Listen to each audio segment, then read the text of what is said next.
Mesdames, Messieurs, bonsoir à toutes et à tous et bienvenue dans cette session d'information sur la télévision Labari en ce vendredi 29 janvier 2016. Dans le cadre des élections générales de 2016 que notre pays va organiser, la présidentielle notamment couplée aux législatives du 21 février prochain, la Cour constitutionnelle a rendu cet après-midi son arrêt numéro 02 du 29 janvier 2016 portant validation des listes et candidatures présentées par les différentes structures pour les élections législatives du dimanche 21 février prochain sur requête du ministre de l'Intérieur. C'est un arrêt d'environ 171 pages dans lequel donc les listes et les candidatures présentées par les différentes structures ont été validées. Nous allons donc vous donner juste l'extrait sur la partie dans laquelle les candidatures et les listes ont été déclarées inéligibles par région par la Cour constitutionnelle. Mais avant cela, il faut retenir que conformément à la loi, le nombre total de sièges des députés à l'Assemblée nationale pour la future législature est fixé ainsi qu'il suit. La région d'Agadez a 7 députés, celle de Difa 8, Dosso 19, Maradi 32, Tawa 31, Tilaberi 26, Zender 33, Niamey 10 et la zone géographique du reste du monde aura 5 députés, ce qui fait donc un nombre total de 171 sièges de parlementaires à l'Assemblée nationale. Voici donc l'extrait de l'arrêt de la Cour constitutionnelle qui porte validation des listes et des candidatures présentées par les différentes structures. Ainsi donc, dans la région d'Agadez, circonscription ordinaire, les listes et candidatures suivantes ont été déclarées inéligibles. Il s'agit des listes des partis politiques RSD Gastia, ANDP Zamalahia, ADN Fusaha, Amin Amen, MDR Tarna, PNA Al-Oumat, RDP Jama'a, PPND Al-Qassa, PPNU Sawi et la candidature indépendante de M. Mohamed Mahamoudan Galio. Dans la région d'Agadez, toujours circonscription spéciale de Bilma. Voici les listes qui ont été déclarées inéligibles. Il s'agit de celles du parti RSD Gaskia, ANDP Zamalahia, ADN Fusaha et du parti Amen Amen. Dans la région de Difa, circonscription ordinaire, il s'agit de 3 formations politiques qui ont vu leur liste déclarée inéligible, à savoir l'ANDP Zamalahia, le PS Imani et le CPNP Afrikawa. Il y a une circonscription spéciale dans la région de Difa, c'est celle de Ngourti. Là-bas, c'est la liste de l'ANDP Zamalahia qui a été déclarée inéligible. Circonscription électorale ordinaire, cette fois-ci de la région de Dosso. Voici les listes des partis politiques qui ont été déclarées inéligibles par la Cour constitutionnelle. NGN Halal, MJD Inki, MPSP Haske, PSD Basira, PJD Hakika, CDP Mahabikoum et Modèle Ma'aikata. Région de Maradi, circonscription ordinaire. Les listes des formations politiques ci-après sont déclarées inéligibles par la Cour constitutionnelle MRN NIA, ADN Fusaha, PDP Anou, PPNRDA, PSD Basira, Amen Amin, Modèle Ma'aikata, PPNU Sawi et la candidature indépendante de Maître Ibrahim Oumarou a aussi été déclarée inéligible dans la circonscription ordinaire de Maradi. Région de Maradi, toujours circonscription spéciale de Bermo. Les listes des formations politiques suivantes sont déclarées inéligibles. Il s'agit de l'ADN Fusaha, du Modèle Ma'aikata, du PPNU Sawi. Région de Tawa, circonscription ordinaire. Les listes des formations politiques suivantes sont déclarées inéligibles. Il s'agit du PSD Basira, du PNA Al-Oumat, du CDP Mahabikoum, du groupement de formation politique MNRD Hankouri et PSDN Al-Heri, de la formation politique CPNP Afrikawa et du parti Modèle Ma'aikata. Dans la région de Tawa, toujours cette fois-ci, la circonscription spéciale de Tassara, les listes de 4 formations politiques sont déclarées inéligibles par la Cour constitutionnelle. Il s'agit des listes du PSD Basira, du PNA Al-Oumat, du CDP Mahabikoum et du CDR Boukata.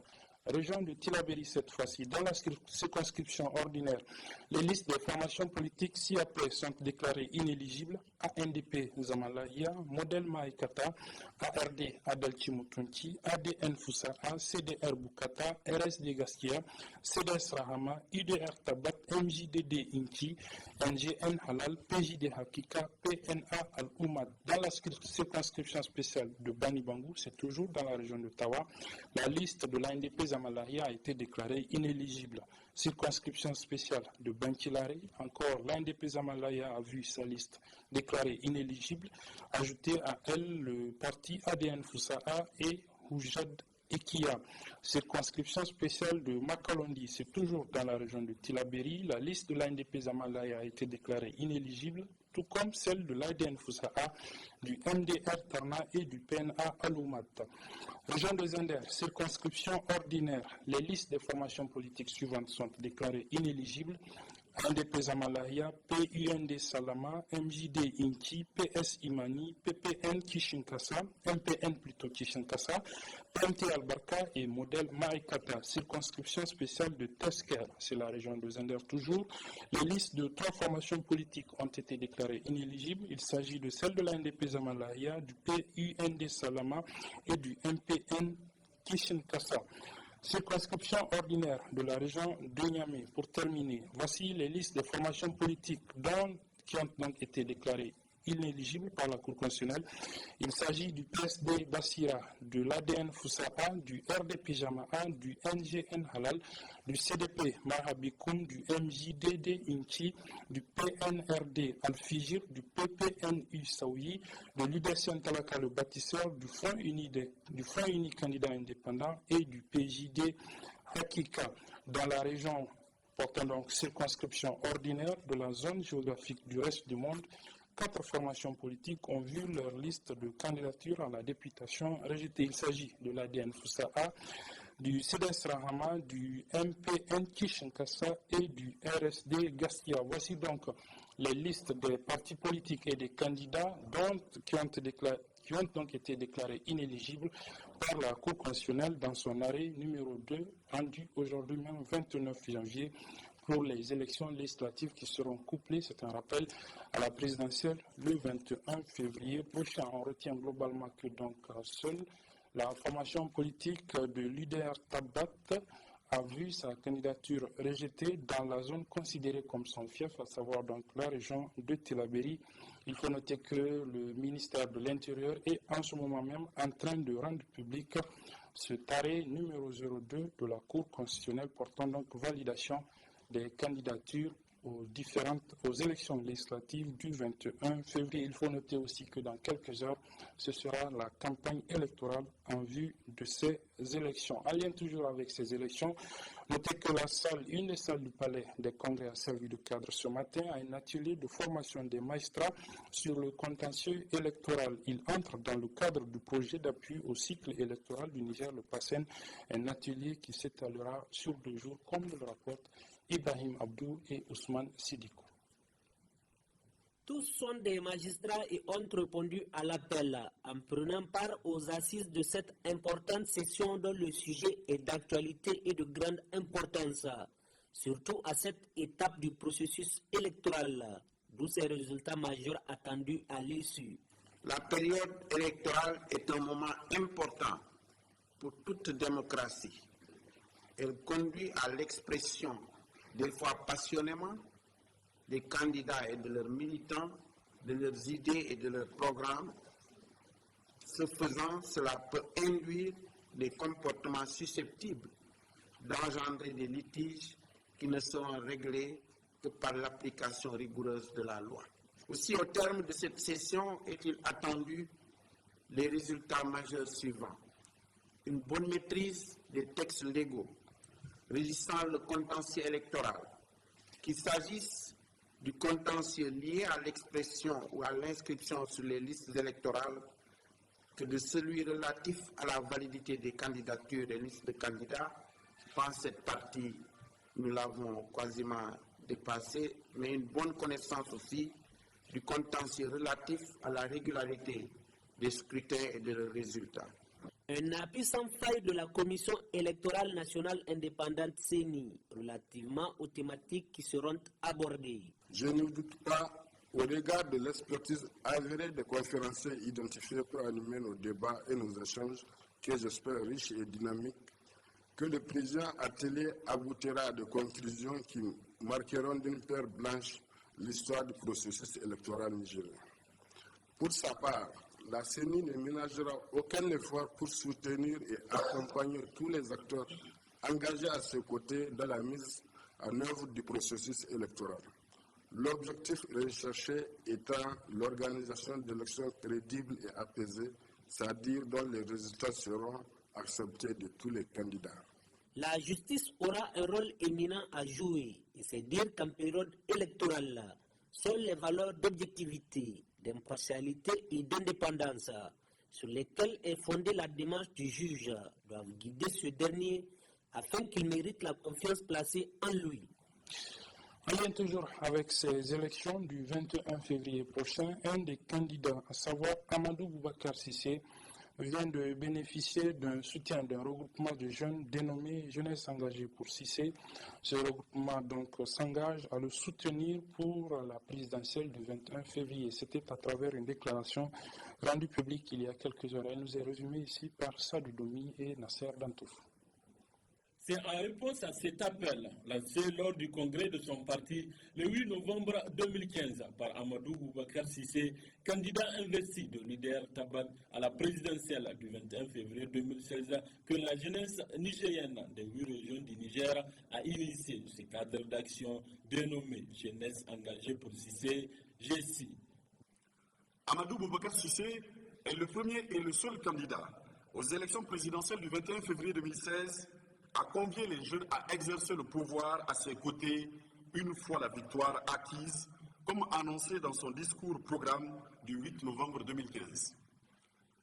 Au-delà de cette invitation de Amadou Boubacar Cissé à la jeunesse pour s'engager à ses côtés dans la quête et l'exercice du pouvoir, les portes de l'UDR Tabat restent grandes ouvertes pour les jeunes qui désirent représenter leur commune aux futures élections municipales. Des préjugés sur notre leader Amadou Boubacar Cissé. Malgré tout ce que Amadou Boubacar Cissé représente comme idéal intellectuel, moral et politique pour la jeunesse nigérienne, de nombreux préjugés sont exploités par ses adversaires pour ternir son image. À ces derniers, nous leur disons que la jeunesse nigérienne ne peut plus être dupée. La jeunesse nigérienne sait que son Excellence Amadou Boubacar Cissé a usé de ses nombreuses fonctions internationales et de son carnet d'adresses fourni pour soutenir et contribuer au développement du Niger. C'est pourquoi la jeunesse engagée pour Cissé apporte tout son soutien à son Excellence Amadou Boubacar Cissé et l'assure qu'elle mettra tout en œuvre pour la victoire de sa candidature le 21 février 2016. La jeunesse engagée pour Cissé GECI invite toute la jeunesse nigérienne à ne pas se laisser mystifier ou séduire par une débauche d'argent et de moyens que le pouvoir en place depuis 5 ans ne manquera pas d'utiliser pour engranger les votes des jeunes. La jeunesse engagée pour Cissé GECI invite tous les jeunes à nous rejoindre pour lutter aux côtés du seul leader, Amadou Boubacar Cissé, qui reste encore un modèle d'intégrité et de franchise dans une classe politique qui n'a eu de cesse de décevoir les aspirations des jeunes. Pour la jeunesse engagée pour Cissé, Amadou Boubacar Cissé est le candidat doté du meilleur profil intellectuel et d'une riche expérience. C'est pourquoi ils ne ménageront aucun effort pour faire de lui, à l'issue de ces élections, le futur président de la République du Niger.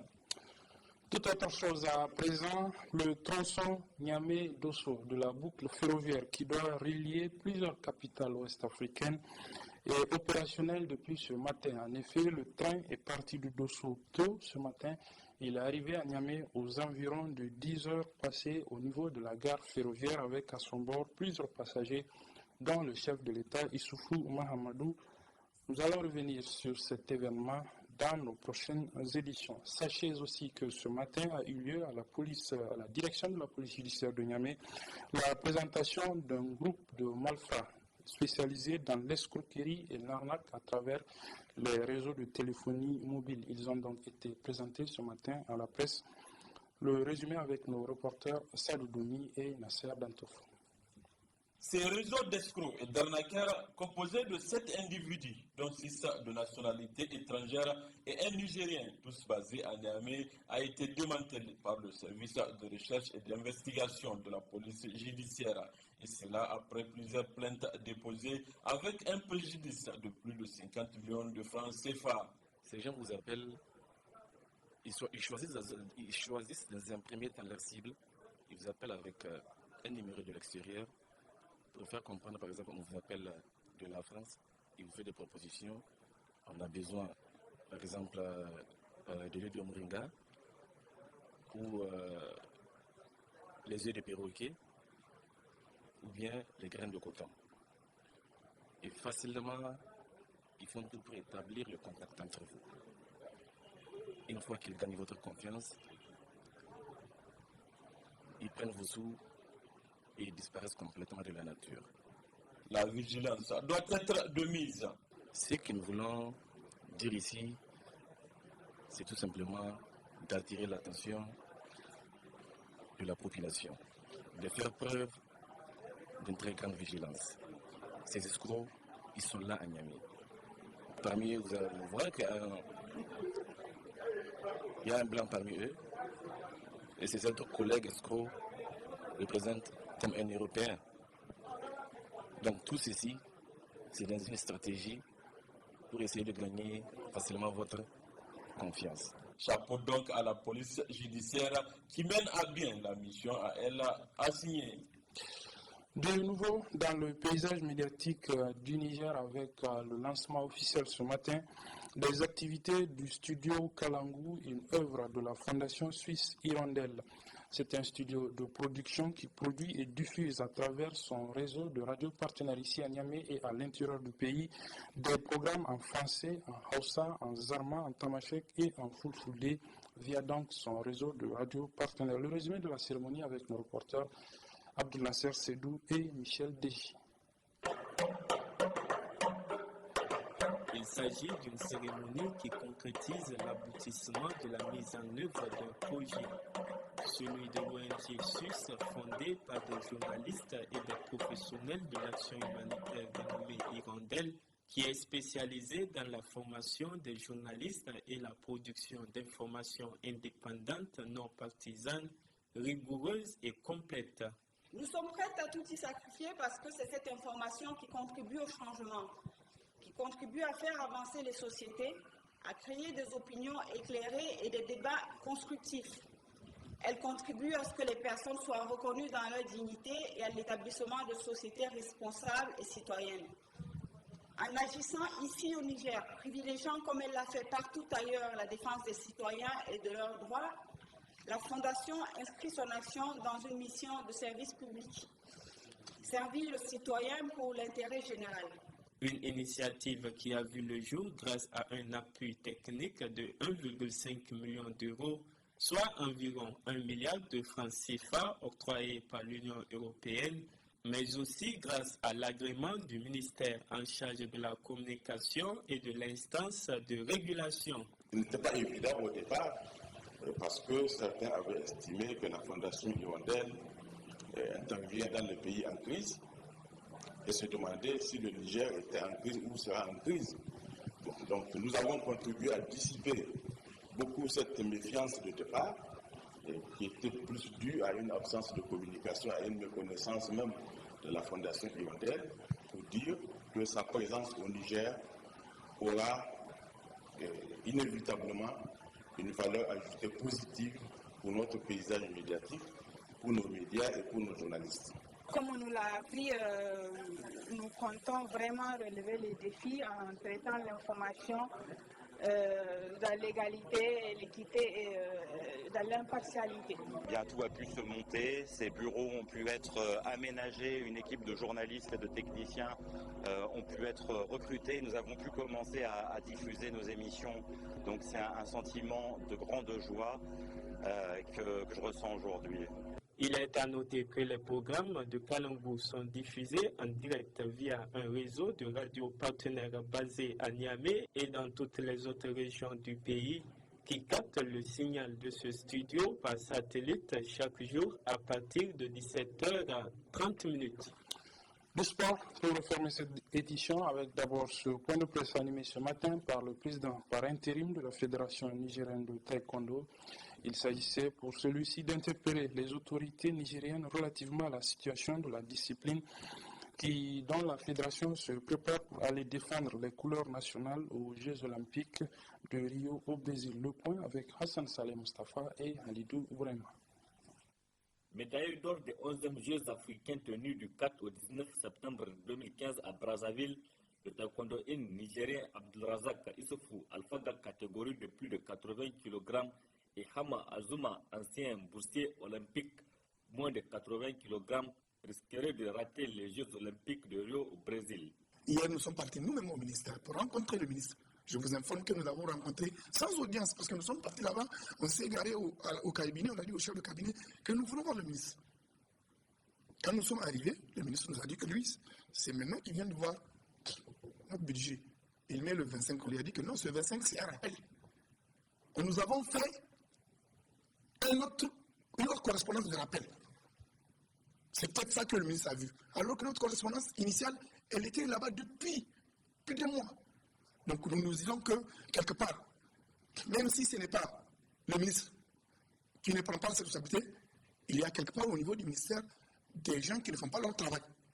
Et ça, il faut que le relève. Nous n'avons rien contre ces personnes. Nous ne voulons pas faire de comparaison entre sport.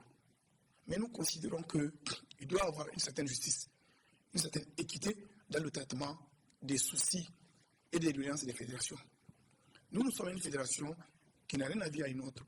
Nous ne sommes pas une fédération quelconque, seulement ce que nous voulons, ce qu'il faut donner à César, ce qui lui appartient. Très inquiet, le président par intérim de la Fédération nigérienne de taekwondo lance cet appel aux plus hautes autorités nigériennes. Monsieur le président de la République, monsieur le Premier ministre, monsieur le ministre de la Jeunesse et des Sports, s'il vous plaît, permettez-nous d'aller et proposer ce que le Niger a de bon et montrer ce que le Niger a de bon. Et il est très possible que nous puissions sourire d'une qualification et possible sourire d'une médaille. Tout cela est dans vos mains. C'est vous les hautes autorités de ce pays. Écoutez notre cri de cœur. Aidez-nous à aider ce pays.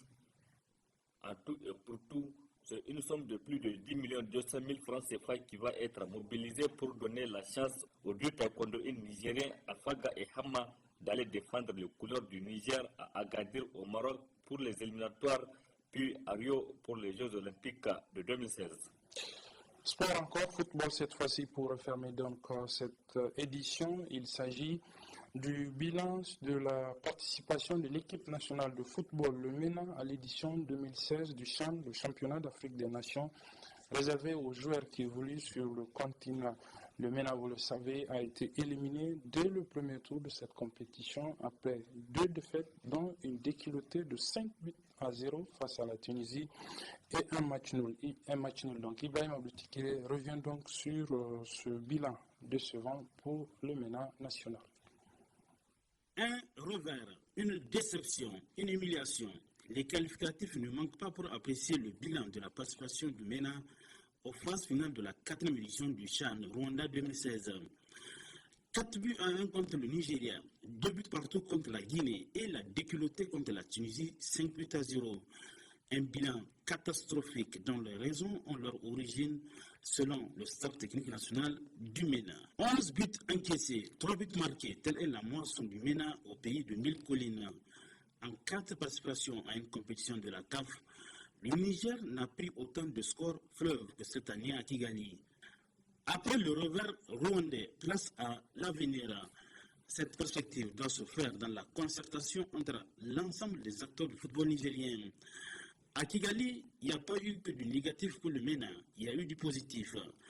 3 joueurs du 11 national ont été dans le viseur des clubs européens et africains. Le jeune Adebayor à l'AS Monaco, Issoufou Balé à l'Espérance de Tunis et Kofi Denkowa en Israël. Voilà, c'est sur ce donc se referme cette édition. Mesdames, Messieurs, merci de l'avoir suivi. Les programmes se poursuivent sur la télévision La Barry. Au revoir.